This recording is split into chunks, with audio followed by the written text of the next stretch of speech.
Hey folks, I'm Alex Dowd. And I'm Katie Rife. Today on the show, we're talking about video stores, those relics of a bygone age of physical media before streaming sites took the brick and mortar out of movie renting.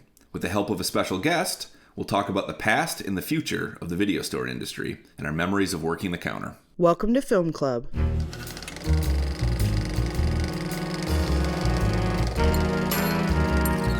So, Katie, a few weeks ago on the show, we talked about movie theaters and our nostalgia for them during this very strange time where none of us can go and sit in a darkened theater and watch a movie. Today, we're going to be talking about a kind of different relic of the movie watching experience, and that's video stores. Yeah, unfortunately, video stores were on the decline before COVID even started. Yeah, exactly. I mean, movie theaters will probably bounce back, and movie theaters, I think we're going, despite some projections of them taking a dip in attendance, movie theaters were still in okay shape, and will probably be in the future. Video stores obviously have had a different legacy and have had different troubles over the years. There aren't as many remaining. To talk about this, though, I wanted to introduce, we actually have a very special guest on the show today, and he is a regular AV Club contributor and the former co-host of Film Club. Let's welcome Ignatiy Vishnevetsky. Hi, guys. Yay! Hey. It's always a fun day when Ignatiy's on. Live from my living room. How you doing? I'm all right. I'm excited to talk about what was the center of my life for, I think, from my late teens until around my mid-20s. Yeah. We should mention, too, that Ignatiy recently wrote a piece, and I think this is, we'll get into some of these experiences as well on the show today, but he recently wrote a piece about his time at Odd Obsession here in Chicago, a very famous Chicago video store that has recently and sadly gone under because of the pandemic. Katie, as you mentioned that video stores were kind of endangered long before the pandemic.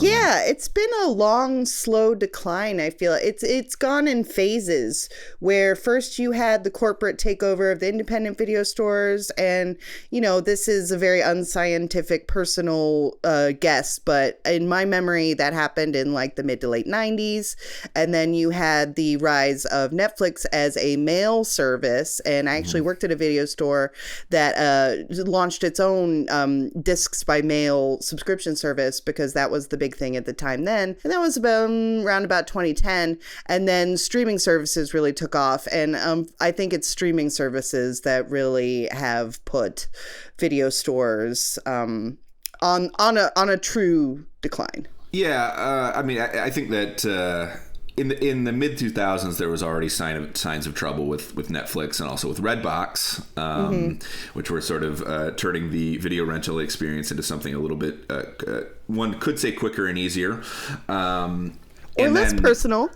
Less personal, yeah. It was just okay, here, stick your card in and you can get some new release, and a lot of the rental chains were always built on pushing new releases anyway, but Redbox sort of took even more of that out of the equation. I'd say that model is part of the reason why. I mean, I have this theory. I think the video rental industry was kind of always a bubble, and I think it has something to do with the new release thing. I think video stores were, and this might sound strange as someone who does tend to romanticize video stores, and I think we all have very fond memories of them, and I think we think of them as great, at their best, they're great institutions and the kind of institutions we need. But I think that video stores were, well, let me explain, right? If you run a Blockbuster or something, you have a very sizable percentage of your customers who are not really there to go to a video store. They're there to rent Gladiator. They're there to see Gladiator as quickly as possible, right? And that's why you have 100 copies of it on VHS. And once they find a faster way to see this one thing, they're going to go there, And that kind of always made it was always a very precarious industry, because the moment someone was going to come up with a faster and more convenient way to see just a handful of titles, and initially that was stuff like Redbox, and rent by mail. I think it was always going to be kind of a bubble like that, because in order to keep a video store, you needed a large selection, but the reality was that a very large percentage of customers for a chain video store really just consisted of people who, if they were offered Redbox, would definitely just go there. I wonder, too, if the decline in price of, physical media itself possibly played a role in this, because, when video stores first launched, it would be $79.99 for a VHS. But by the time you get to the Redbox era, you can buy a DVD for $6 or $7 at, Walmart or Target or whatever. I mean, I can't imagine how much money I paid for VHS tapes in the 90s as like a kid, especially once you adjusted for inflation. You were, and even on sale, you get something for like $10. And that's, that was like later, if you adjust that to like 15, that was the price of a pretty decent feature-packed DVD. Yep. Yeah, totally. It's interesting. I think you're touching on something too here, which is that the era of the video store was really not very long, No, it was, Like we all grew up in the 90s, and so it's still, I don't want to speak for both of you, but it's still hard for me to imagine a world without video stores because of how prominent they were to movie watching in the 90s, and to my own relationship to movies and my own movie education. Like, the video store loomed very large in my life at a certain point, but they were not. I mean, video stores were introduced they popped up in the 1970s, sort of during the format war between VHS and Betamax, and they kind of became a regular thing in the 80s, particularly the early 80s. By later that decade, there was somewhere in the range of about 25,000 video stores in the United States alone. And I looked this up last night, actually, but in 1987, revenue from home video surpassed the yearly box office for the first time. So there was a very short period of time that video stores were sort of king, and it was basically from the early 80s until maybe the late 90s. Blockbuster Video began in 1985. Blockbuster obviously was through most of its run the kind of world leader in video rental chains. The McDonald's of the the video convenience world. It basically started to peter out in the 2000s, as we discussed earlier, around 2014. Well, I think it died. I mean, I think it was petering out. It was already threatened in the mid-2000s. You saw chains like Hollywood Video closing. I think that happened toward the end of the 2000s. I remember working at a video store. We would go and buy up the stock of chain video stores that were going out of business. What's interesting about that is I used to be part of a video collective called Everything is Terrible, and that whole thing was kind of born out of video stores closing, because we would go and buy up the entire stock of VHS that they would have at video stores, and so that it fueled that too, that particular moment. It's funny. I mean, a lot of this episode, I think, is going to be about our nostalgia, but there's even nostalgia for the period when a bunch of video stores were going out of business, because I think all of us grew our libraries just by going to stores that were essentially going under. Oh, absolutely, I think if you were pro video store, you became a lot more passionate. But I do want to say that there was a feeling, as brief, maybe it lasted less than a year, that the big video stores were gonna go under and be replaced with stuff like Redbox or Netflix, because streaming hadn't come on the scene yet. And the idea was that all that would be left would be the rent-by-mail services and the indies for the people who still wanted to go to a video store and still wanted to browse and still wanted that selection. Yeah, and even possibly a renaissance for indie video stores. Yeah, that was around, I'd say like the late 2000s was around that period. But what's interesting, about video stores, we're talking about the short life. They've been dying for at least half of their existence. Mm-hmm. There is one remaining Blockbuster, actually. It's in Bend, Oregon, and supposedly it's surviving. In March, it's funny because the last remaining Blockbuster gets a ton of press. I mean, they need a PR agent. Every few months, somebody will do a interview with the general manager of the store being like, so you're still open? And the manager's like, yep, we're still open. But in March was the most recent of those, and they interviewed the general manager of the last remaining Blockbuster in Bend, Oregon, and she had started offering curbside service for COVID. So that store's still hanging in there. But something that's interesting about Blockbuster is until 2018, Blockbuster was still thriving in Alaska. And the reason for that is because the internet access, it was basically difficult to get internet access fast enough to support streaming in Alaska, simply because, you know, they're laying cables across these huge expanses of land. And so Blockbuster and because they pay $30 for a jug of milk. Yeah, exactly. Right. For similar reasons, Blockbuster continued to thrive in Alaska because, you know, it was just too expensive to get Netflix to work up there. That makes a lot of sense, actually. And I have noticed over the last decade or so that the places where I tend to find, like, I have family that lives up in northern Michigan near the Upper Peninsula, and when I go up there, phone service tends to be very bad, and internet tends to be spotty, and there are places where you can rent videos, or, well, I guess DVDs at this point. You can rent DVDs up there. There's got to be a correlation.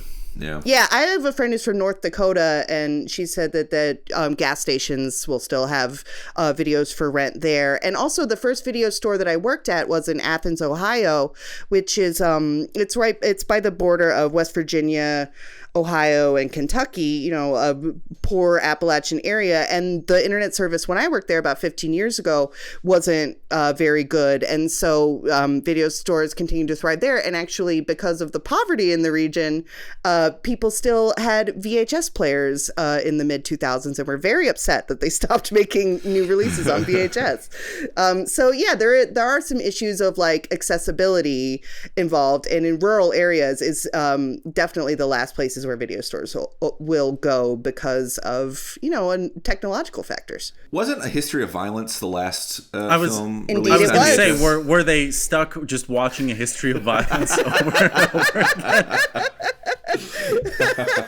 I remember that because I was working at the store when A History of Violence came out. And yeah, I would tell people, sorry, History of Violence was the last one. They're like, what do you mean? Like, they're not making them anymore. Yeah. Here we should explain that A History of Violence, the Cronenberg film, has the distinction of being the last major release to have hit home video on VHS. Yep. In 2005. Yep. But yeah, like I said, in the region where I lived, you know, people is impoverished and people didn't have DVD players yet in 2005.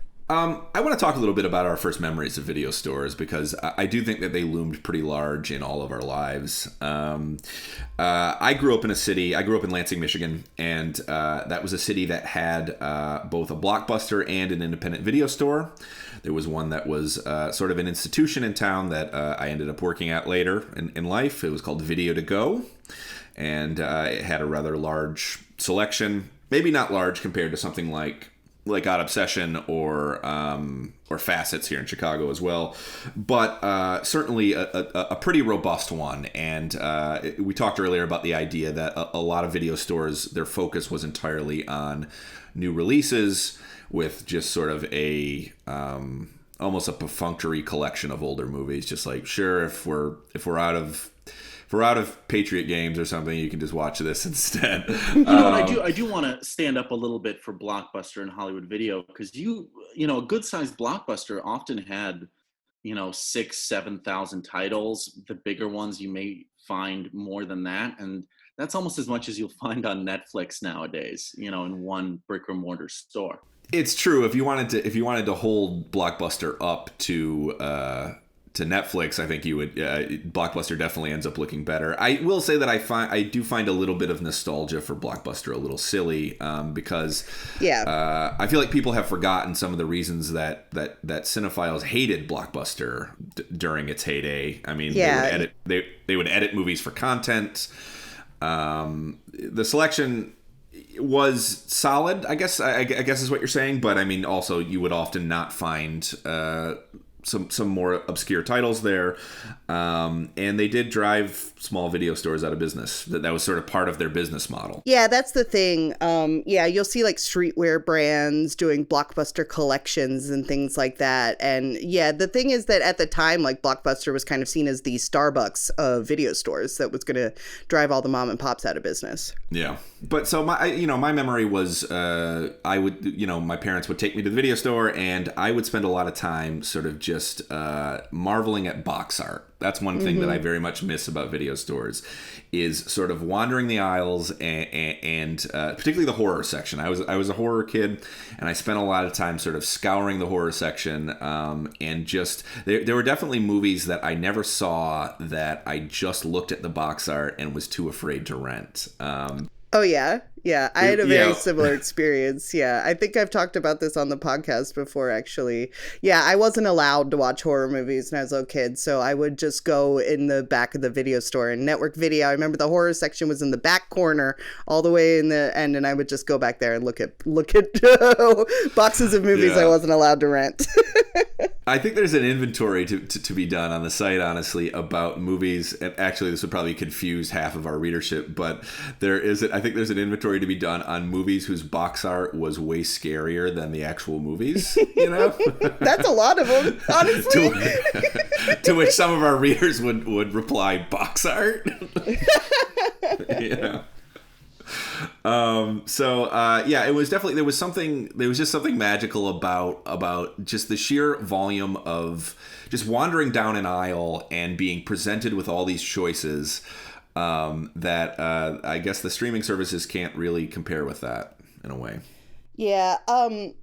My first video store was called Network Video, and it was an independent video store that it was 2 floors is what I remember about it. And I remember that they had a RoboCop cardboard standee, and a R2D2 and C3PO standee in the front door. And when the video store was closed, they would block the door off with the standees, and you knew that they were closed and you couldn't go in. Got it. I mean, the standee, I have and I feel like standees are like a part of video store culture, or like Absolutely. basically were at their peak as a kind of kitschy part of film culture in the era of video stores, because video stores tended to be sent so many stupid promotional items. Yeah, but absolutely. the one I have like the most specific memory of is the standee for Virtuosity, starring Denzel Washington and Russell Crowe. I think it's like Russell Crowe's first American role. A movie with great production design, very silly movie, great production design. And it had like this giant standee that looked like some kind of high-tech, I don't know, machine that would scan your hand. Really, it was just like some material that would slightly react to the heat in your palm.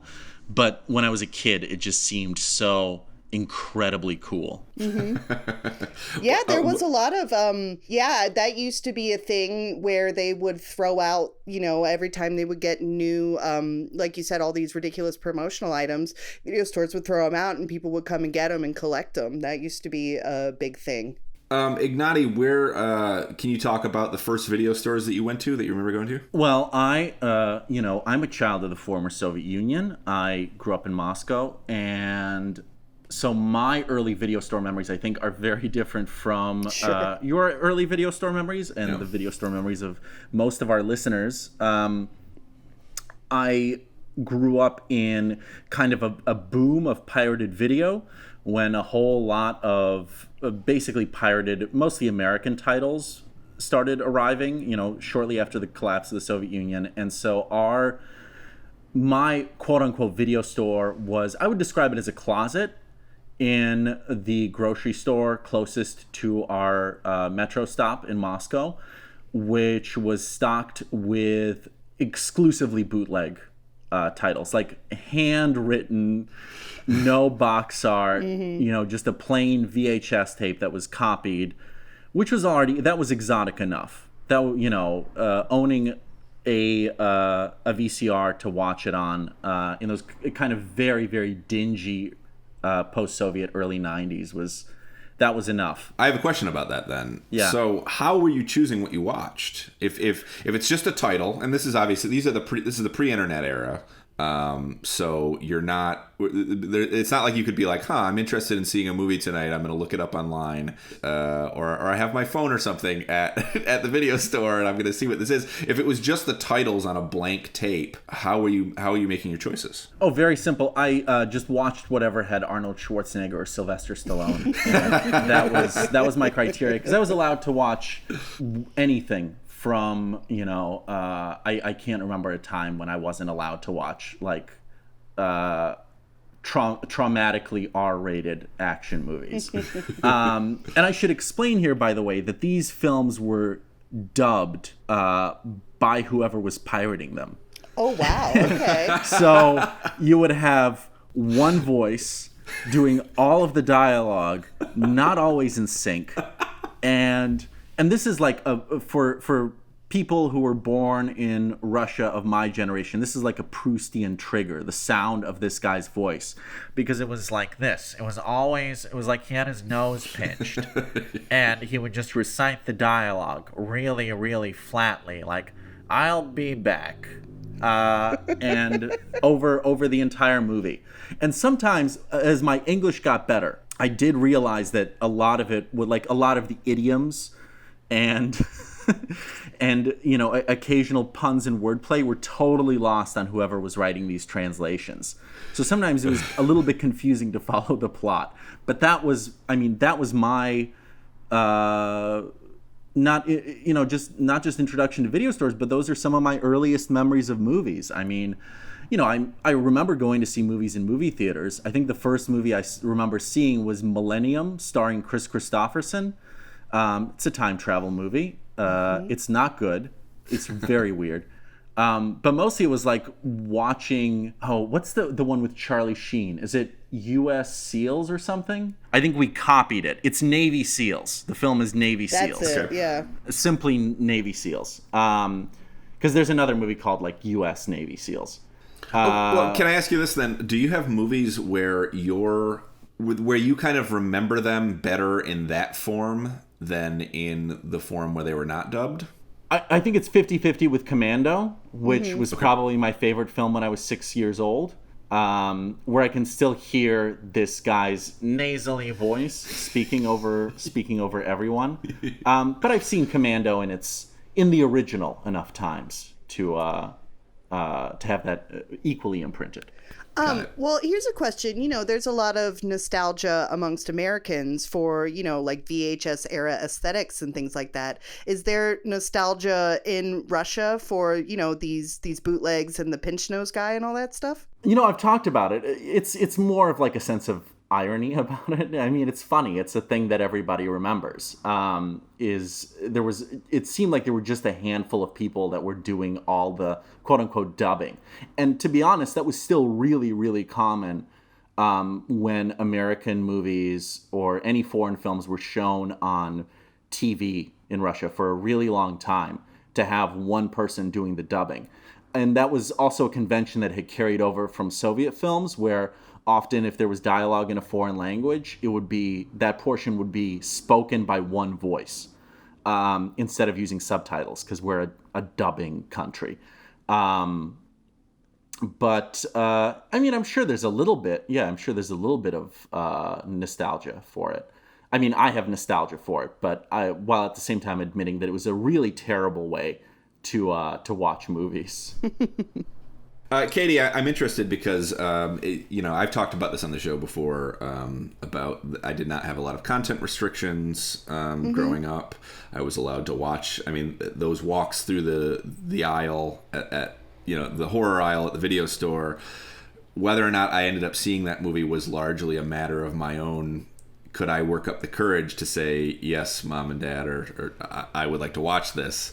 But you did not have that kind of laissez-faire. Your parents did not have that kind of... you didn't have that freedom to see whatever you wanted. So was the video store sometimes like a negotiation a little bit? Were you like, hey, I want to watch this. Can I rent it? Or was it very like hard, like, no, that's not for you? Yeah, I didn't really try all that much. I think I went through every single film in, the kids section at Network Video. I went through all of them. There were a couple that were my favorites that I would rent again and again. There was a Sesame Street special where they went to the Met that I really liked because it got a little bit scary at the end. And I was like, yeah, this is great. And The Secret of Nim scared me a lot, and so I would rent it a lot. It's like you had substitutions for horror movies. Yeah, you were a horror movie yeah, kid before you could watch horror movies. Yeah, I knew which kids' films got dark, and I would watch those again and again. Yeah. See, I feel like I missed out on a lot of a lot of children's entertainment. I didn't really catch up with it until much later, or at least children's entertainment from that era, because I could rent whatever. Well, I want to know if you missed out. A lot of children's entertainment is garbage. Tell me about it, man. Tell me about it. Yeah, I guess you know that now as a parent. Yeah. Well, and beyond that, we've all been to a 10 a.m. Saturday morning screening of a kid's film and just gone, well, it's a living, you know? But you know what? And I don't know if this is true. I always hear stories from people about like their parents watching movies, you know, like renting movies that were specifically for them. Like, you know, it was R-rated. You had to, you know, go sit in a different part of the house or something, which is obviously different from, you know, the culture of movie theaters and movie going. But the thing for me is my parents were pretty young when I was born. So I remember my dad when he was like, you know, I have good memories of my dad when he was like 27. And by the time I was getting really obsessively into movies, he was still in his early 30s. And he was also getting into movies. So, you know, by that point we were living in the United States. There was a video store that we used to always go to that had a 5 movies, $5, 5 days special. And it was generally 3 for me, 2 for him. And he was just like watching the weirdest things. Like he would like I remember watching Faster Pussycat Kill with him because he was going through like a Russ Meyer phase, or like he was really interested in camp. Yeah, that's cool. No, yeah, my parents to this day aren't cinephiles. You know, they largely see films based on my recommendations. So, another answer to your question is that I read a lot more books when I was a child. I was a voracious reader instead of an avid movie watcher. So that's something that's changed over the years. That's how you got your fix. Yeah. One very silly thing that I am nostalgic for about video stores, and I think this is just a product. It was something that I did regularly when I was younger, was actually hunting for that new release. And I remember going in with my dad on a Friday night to Blockbuster or something, or to Video to Go. I think there was a Hollywood Video eventually as well in our town. But going in, and there's a new movie that's just hit VHS. One that's stuck in my memory for one reason or another is The Good Son. When that hit VHS, I was probably about 10 when that happened. And waiting around for that one single copy to come back, and you're like, you know, there's a whole, in the video store era, something like that would command 2 whole shelves or something of the usually they're along the outside of the store, along the outer edges of the store, and you would sort of like hound the clerk behind the counter about it. You'd go over there every 15 minutes and be like, hey, is there a copy back? And they're like, no, like I told you last time, not yet. And you would just hang out, and if you were persistent enough, you would get that copy, and it was exciting in that way. It was if you just were willing to put in the time, you could maybe get this hot new film that was out. I think that's a very different experience than going to see something opening weekend, for example. What's funny about that is, on the opposite side as a video store clerk, from that experience, I can say the best time to show up is right when they open, because, you're emptying out the overnight returns bin first thing in the morning. For sure. And I remember my dad sometimes would be like, all right, I'll go in the morning and see if I can get a copy before Friday night or something. So, I think that there's a certain virtue to the video store that obviously has been lost in the streaming era. I don't think that's purely nostalgia on our part as older millennials. I think it is just kind of it's a different experience, and it's a different experience in terms of discovering films. I think a lot of it comes down to browsing. I do think that there was something a little. The ability to physically walk down an aisle and see the movies laid out in that way, I think, encouraged a different kind of browsing than going through a streaming service. Would you agree? First of all, speak for yourself, because I'm not an older millennial. I am a strictly middle of the road, still youthful millennial. All right. Even though I have recently discovered, given the current circumstances, I decided to finally grow out a beard. And discovered that it's like half gray, which was a very sobering experience. But I feel like coming for you too, buddy. Age comes for us all. The Reaper's at my door. That's right. It's something I love so much. I love browsing in stores. I love going to get one specific thing and then, spending 30 minutes just looking around. And it is something that's missing in, I think, the streaming world. Even though you have convenience, I don't think that it's, there's nothing very exciting about scrolling through like Amazon Prime for 20 minutes to decide what you're going to watch. Video stores, I think, they were like bookstore at their best. They were like bookstores or like record stores, in that there was just, all of this stuff to look at, and you could just go down a shelf. You didn't necessarily, in a good video store, you didn't necessarily found what you thought you came for, but you did leave with what you wanted. Yeah, actually, that was one of the cool things about video stores, is sometimes you go there to find the new release and they didn't have it, and you'd end up renting something else and really liking the thing that you didn't even know existed until you ended up wandering the aisles because they didn't have the thing that you were looking for.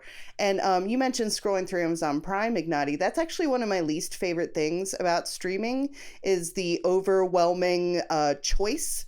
The fact that you can just sit there for hours and just keep looking and looking and looking and looking and looking for something to find. And I find that having too many choices sometimes can be a negative, in the sense that, you won't stick it out. Like in the video store days, you rented a movie, and if the first 15 minutes weren't really catching you, you went, well, I rented this movie, I might as well watch the rest of it. Yeah. But in the streaming era, you'll bail if it doesn't immediately capture your attention. And I think that overall, that's a negative, psychologically, like attention span. No, I mean, there is a benefit to a finite selection. There is, ultimately. I think part of the irony of of at least what I'm saying here is that I both appreciate that a good video store has an enormous selection, but I also appreciate that it's not infinite. Going back to what Katie said just a moment ago, do you think that fed into that kind of VHS era appreciation for bad movies?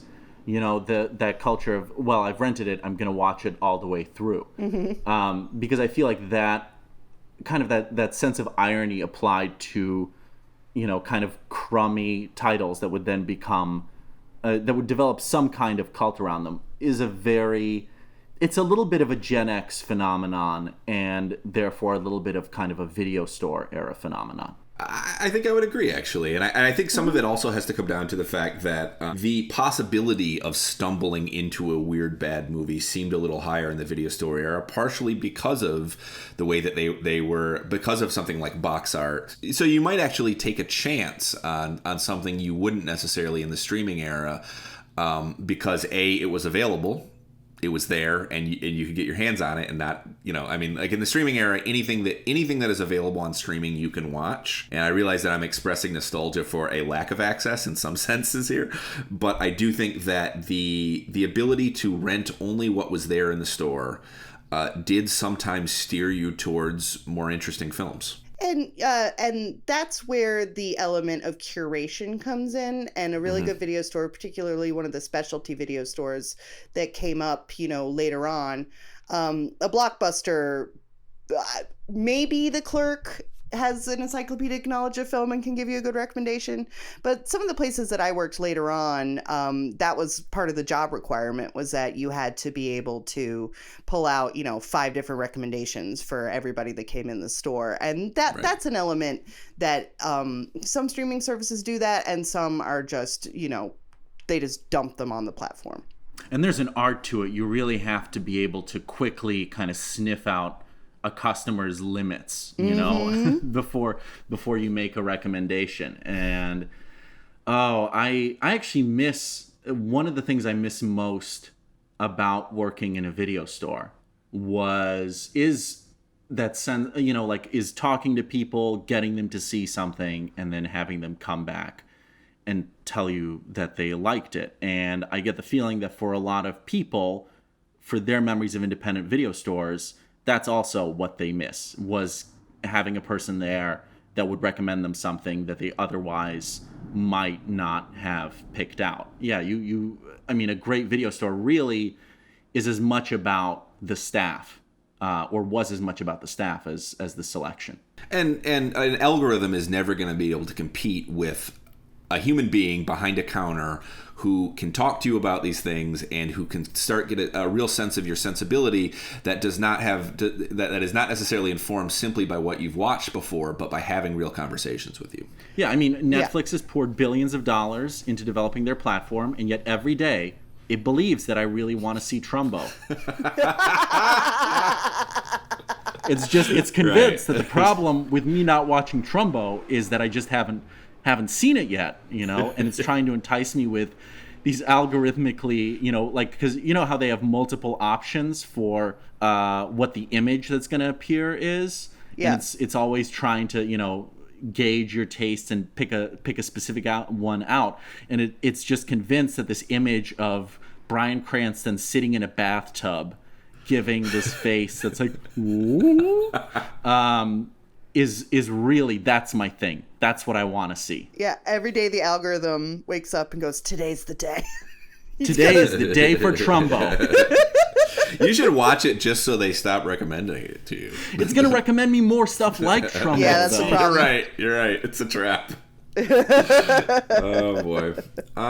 So we all worked at video stores over the years. The two of you actually both worked at Odd Obsession here in Chicago, although you did not work together, I understand. No. Yeah, we worked in different eras of the store. Which is funny because, Ignatiy, you and I also both worked at the Landmark Century Center here in Chicago, a movie theater in the Landmark chain, and we did not overlap there either. Yeah. So we were it was right, very close. I started right after you left there. So I didn't leave. I was fired. Right. Just to be clear. I was putting it lightly. It was a euphemism, but I missed my shift and I was fired. Yeah. Yeah, those two places are really rites of passage in Chicago. If you're a film person, you probably did time at one of those places. Odd Obsession totally. Or the Landmark, or both. I had a coworker at Facets who also worked at the Landmark. And you worked at Facets and at Odd Obsession. Yeah, at the same time. And we should say here, Facets was a kind of, I don't know, if you were at Odd Obsession, Facets was like your more respectable cousin. Yeah. But the funny thing about Facets is they had a gigantic library of films. And so actually, sometimes they would have non-respectable stuff as well. They did not have any adult films at Facets, but we had a customer that came in and it became this sort of game of chicken that he and I would play, where he'd come in and give me your grossest, goriest movie. And it kept escalating until I was giving him, Japanese gore movies that had been investigated by the FBI. Yeah, yep. It got there. It got to Mermaid in a Manhole. He watched every Italian cannibal movie, and I was like, well, there's always this one. And they had that in the, mixed in with the more respectable titles at Facets as well. For me, I mean, working at a video store, so I worked at... I worked at Hollywood Video for a few years in Chicago. Not a few years, sorry, a few months. I was not there long. But in college, I worked. But before I moved to Chicago, I worked at this big video store in Lansing, Michigan called Video to Go. This was like my final job basically before moving to Chicago. And I was working at this place that from really this institution from my childhood, this big video store. And, obviously the access to a store's library is the big, for a cinephile who wants to work at a video store, that is the big draw, is that you get free rentals. And suddenly the store's library is at your fingertips. But for me, it was also, I really do feel like working there was its own kind of like film education, And we talked earlier about the value of going to a video store as opposed to a streaming service. And part of that is that you have this knowledgeable staff that can help you find what you want. Now, working with a group of people like that is maybe even more valuable. I really do feel like a lot of my sensibilities as an 18, 19-year-old kid were shaped by this group of slightly older cinephiles who worked there and all had competing ideas about movies, and it really did feel like a film education as valuable as the one that I got in college, honestly. Yeah, I feel pretty strongly about this, actually, because especially if you come from a background where you can't afford to go to film school, I think the video stores are or were a really sort of a democratizing force, in the sense that you could get a film education on your own while still working, still having a job. Yeah, I mean, I always say that Out Obsession was my alma mater. It was, I basically dropped out of college to work at a video store. Also because I was very bad at going to college. I mean, I did, barely 2 semesters is about how long I lasted.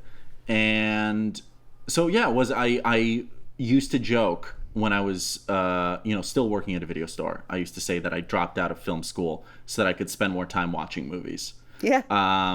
And it was true in a sense, because, yeah, most of my film education came from the people I worked with and from, interesting customers and what they would rent. But, now that I think about it, because I do think a lot about about the layout of video stores, and I think it was always very important to have a particular kind of layout that was slightly overwhelming. Like, you got the sense that there was so much there, but was still navigable. And I think about this a lot because I had to organize Odd Obsession many times. Yeah. And make layout changes, and I liked doing that stuff, so that tasks often fell to me.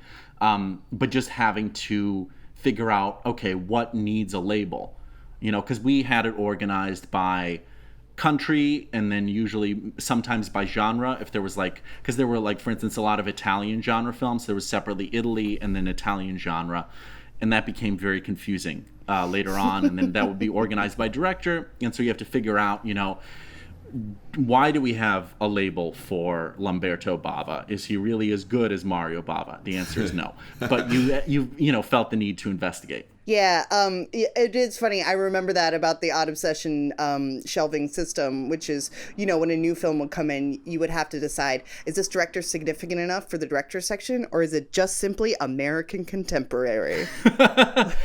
And there was a lot of snobbishness to it.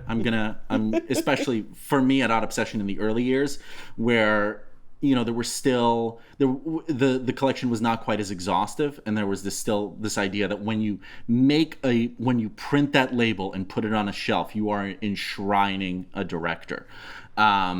And so there was often a resistance to, giving a particular, filmmaker their own space. I mean, it was kind of pretentious, late teens, early 20s snobbery, but I don't think that that's necessarily that bad. I think that's it can be good motivation, especially if you're kind of trying to self-educate yourself. Yeah, and it's kind of necessary when you're that age to have a pretentious phase, I think. Yeah. Yeah. Youthful pretension gets a bad rap. But, talking about making the sections and things like that, the thing that I found the most soothing about working at the video store, and this is actually how I started working at Odd Obsession, is I would volunteer to come in and shelve DVDs. And I just loved shelving DVDs. There was something about it that really soothes the anxious part of my mind. And at Facets, they were numbered. It wasn't by, title. So in the display in the front, things would be organized, by country mostly. And then in the back, it was all just by numbers. And I used to just love coming in, and I would volunteer to do this because some of my coworkers didn't really want to do it. And, you put them all in numerical order, and then you put them all back in order, and everything briefly, for a brief moment, all is orderly in the world. That was the sort of the plum, that could also be the plum job that you had on a busy night at the video store, was oh yeah, I'll do returns, or I'll walk things, I'll do the reshelving, well, sometimes at Facets, to be perfectly frank, if you were working a Wednesday afternoon at Facets, the shelving was the only work there was to do. And we didn't have a lot of people coming in, so yeah. You didn't have people rushing in 7 p.m. Wednesday to get armloads of Roberto Rossellini movies? Not really, no. Yeah, did Odd Obsession ever have rushes? Yeah, you know what? Actually, especially once it moved to, because it was initially in Lincoln Park, which for those who don't know, Chicago is a bougie neighborhood and was a bougie neighborhood at the time, though it was also up the street from there weren't as many gigantic stores around, and it was up the street from what had been the site of Cabrini Green. So you got a very good mix of people, but you didn't really get a lot of people who lived like north of the store. It was also across the street from the Steppenwolf, so the Steppenwolf Theater. So it wasn't like you had the usual kind of walkthroughs. It was like people going to see a play are not going to jump in and then rent a VH or rent a DVD.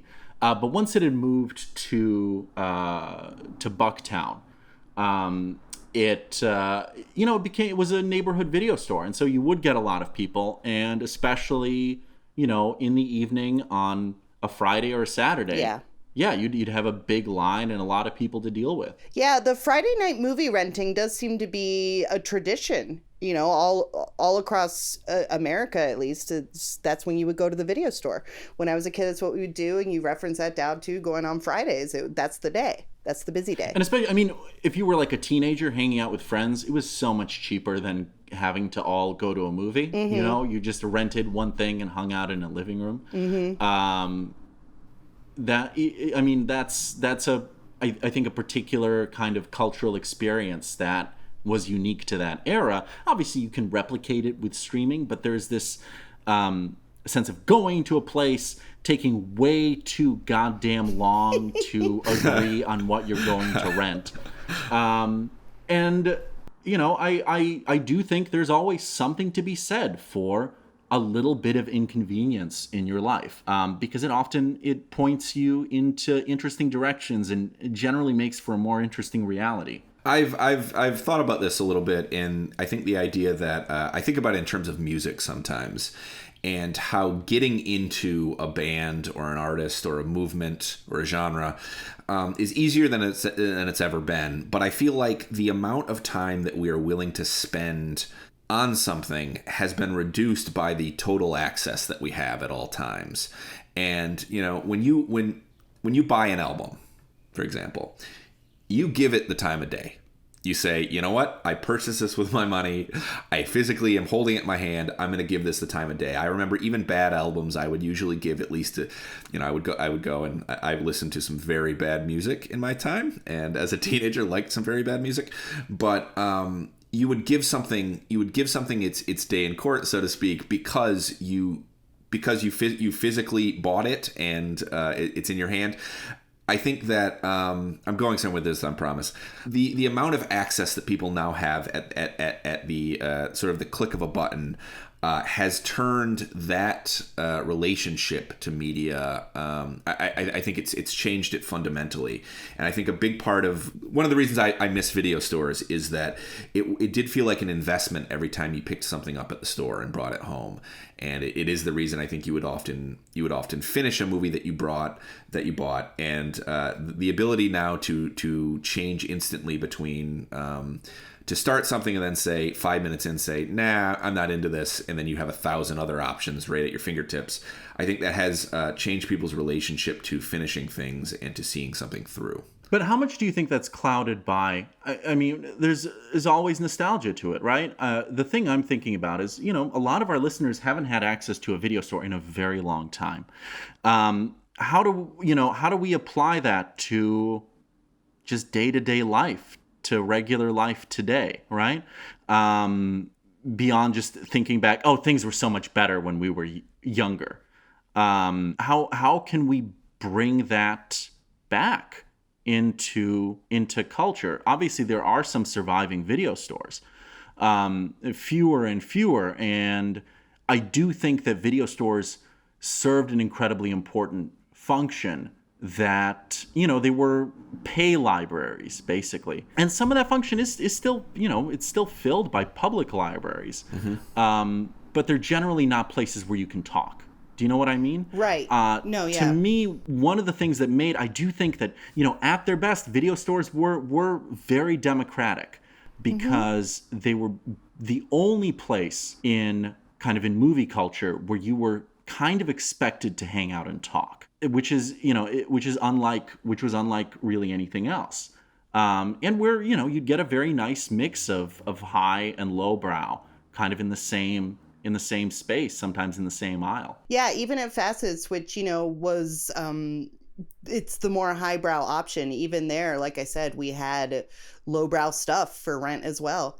And it was very dependent on the customer, like you said, and you would develop relationships with customers over time, and you knew what they liked, and you knew what to recommend to them. And if something new came in that you knew they would like, you would give it to them to rent. Yeah, right. Because you would have it's a place where, unlike any movie theater, right, you would get your rep screening titles and your big Hollywood blockbusters in the same space. Mm-hmm. In a movie theater that doesn't happen. There's generally kind of a separate business of art house and rep theaters, and then big multiplexes. Well, even further, there's also adult movies too at some video stores. Yeah, which is a whole other thing. I worked at a video store. I don't know if either of you did, but I worked at a video store with an adult section, and this was the era when celebrity sex tapes were the big thing, and I have a lot of memories of the smell of that room. That room had a very particular smell. And I had a coworker who was religious, and so she refused to, clean. She refused to touch the porn tapes or shelve the porn tapes or clean the porn room or anything. So it always felt on me, and I actually kind of resented that. I was like, "You're dumping work on me." But no, I have very specific memories of that room and chasing children out of that room and things like that.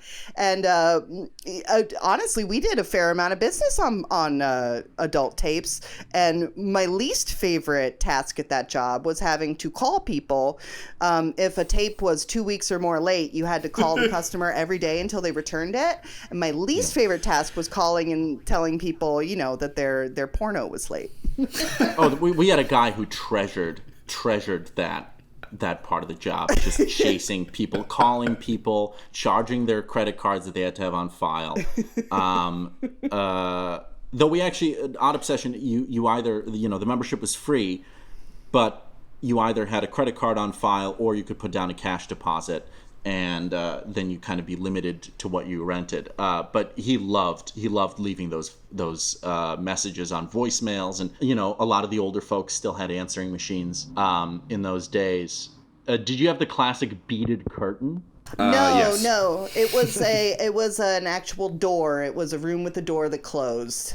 Oh, see, when we first moved, or when I first started living in the U.S. in the mid '90s, our video store that we would always go to, the $5, 5 days, 5 movies deal video store, which is called Entertainment Tonight, I believe, but with an NITE to avoid getting sued. Yes, exactly. It had the beaded curtain. That video store, I remember really have very fond memories of its signs. Like it had, the open sign, the lit up signage, and then it caught fire, but it burned down the store next door.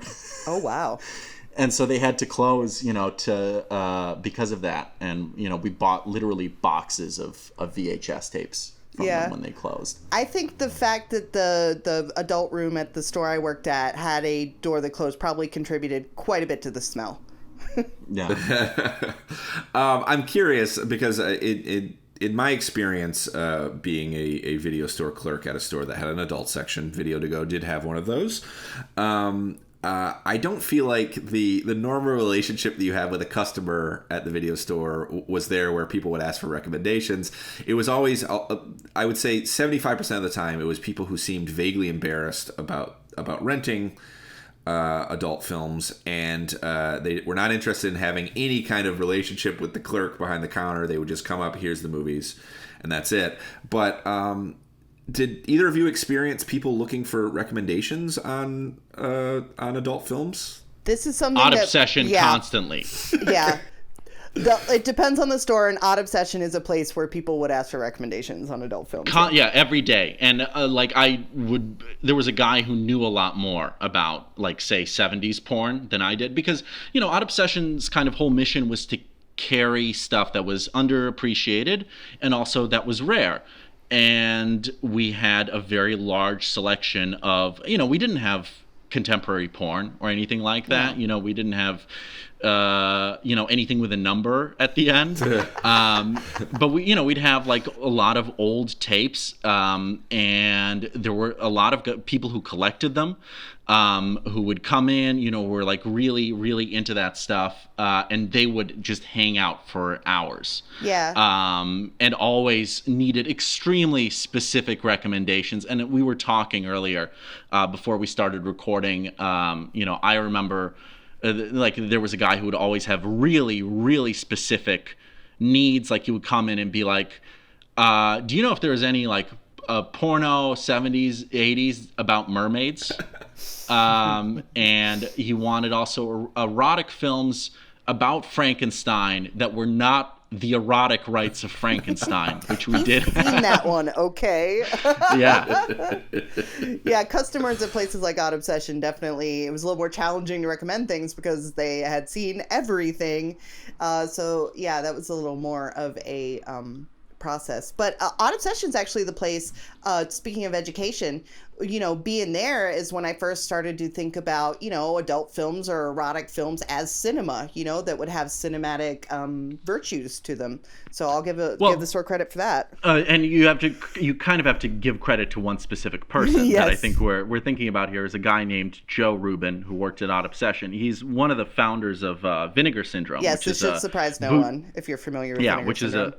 Which is a boutique label, home video label that handles a lot of very, extravagantly restored, let's say, older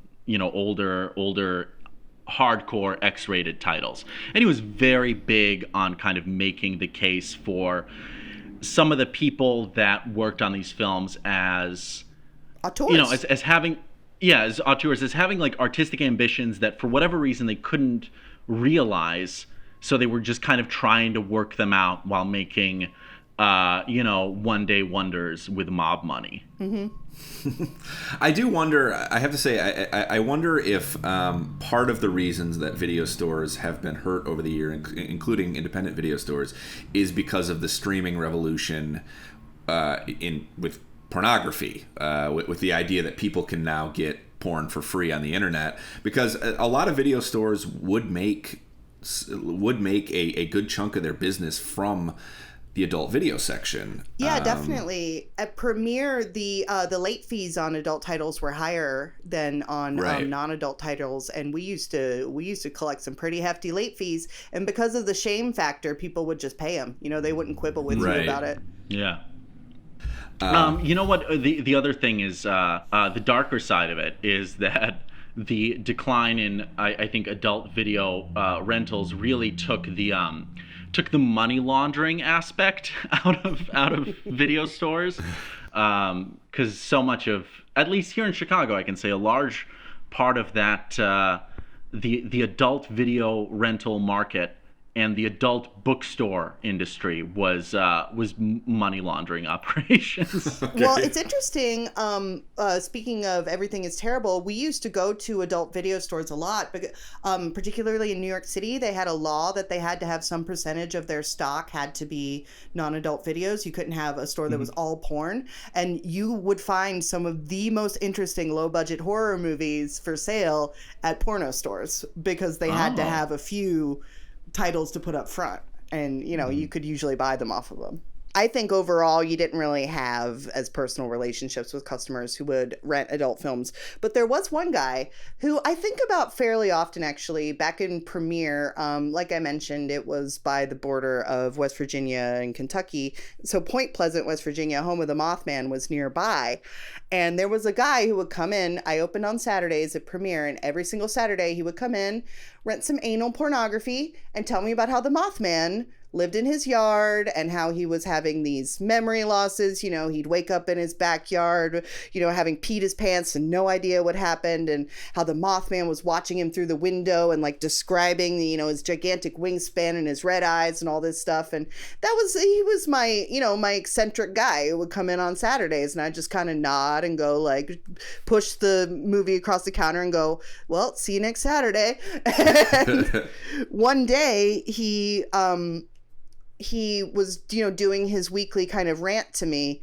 And he goes, yeah, my kids want to put me away. They don't believe me. They don't believe that the Mothman's there. They want to put me away. And that was the last time I ever saw him. Do you think the Mothman got him? I think his kids probably put him away. Poor guy. Yeah. I will say that weird customers is one of the underrated benefits of working at a video store. Mm-hmm. Just getting your weekly visit from a total weirdo is definitely a good time.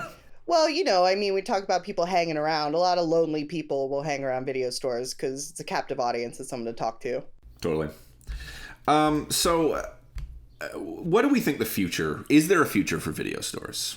Well, what I think is that, we're seeing some of these smaller video stores die off, and couple of video stores on the West Coast, Scarecrow Video in Seattle, and then Vidiots in LA, recently filed for nonprofit status and became nonprofits. And now they're working on a membership system where people pay into the nonprofit, and that's how those stores are surviving. And I think that is... you're going to have a small handful of basically nonprofit museums, functional museums to the video store that are something like the New Beverly, also in LA, which is owned by Quentin Tarantino. And he just, spends all the money from all the movies he's made running the video store, or the movie theater. I think that's more like what you're going to see. You're going to see a few small specialty places with big libraries in big cities that are kind of kept alive by wealthy patrons. Yeah, I don't think there hasn't been a future for video stores as a business for a long time. I think for the few that are remaining, I think the best option is a library model and a nonprofit model. But I feel like that's still catering to an older audience that's kind of used to video stores. And I really do think that there are a lot of things about video stores that are very good for a budding cinephile, a younger person, right?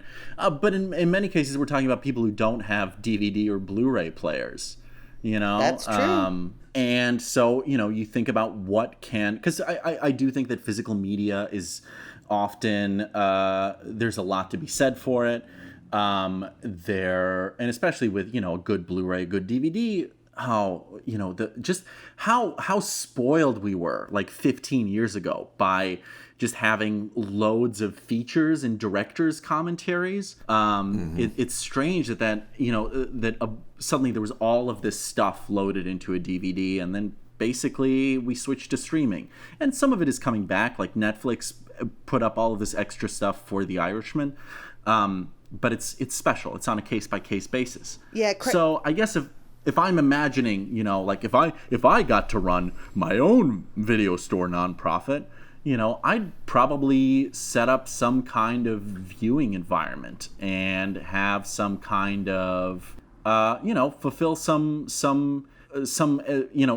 educational capacity, a place where that could have some kind of, regular groups or even free classes, that kind of thing. Because I do think that a video store, in theory, if video stores can survive, is part of a more complex organization. Yeah, and physical media. From working in video stores, I do believe that, you need to hang on to some physical media. And I don't, throw away DVDs or anything like that because of working at a video store and knowing like the fact of having that catalog. It feels like preserving history a little bit. And there are a lot of things that are not available on streaming. That's the reality. Yeah. Is that we and this happens every time there's a major format change. I mean, there are movies that never made the transition onto VHS. There are movies that never made the transition from VHS onto DVD. And I think we're losing a lot of stuff to the streaming revolution, one might say. I think there are movies that will never make the transition from physical media onto a streaming platform. So I think there is some value in hoarders listen. I am going to enable you and say there is some value to holding on to your physical media. That's all we've got for you this week. Please be sure to check out Death of a Video Store. That's the article by our special guest, Ignatiy Vishnevetsky. Thank you, Ignatiy, for coming on. Always a delight. And please be sure to rate, review, and subscribe to Film Club wherever you get your podcasts. This episode of Film Club was hosted by me, Alex Dowd, and by Katie Rife. It was produced and edited by Carl Blumberg. Our sound mixer and finishing editor is Seth Hafer, and our motion graphics designer is Julie Mullins. We'll be back next week with a brand new episode. Thanks for listening. Bye.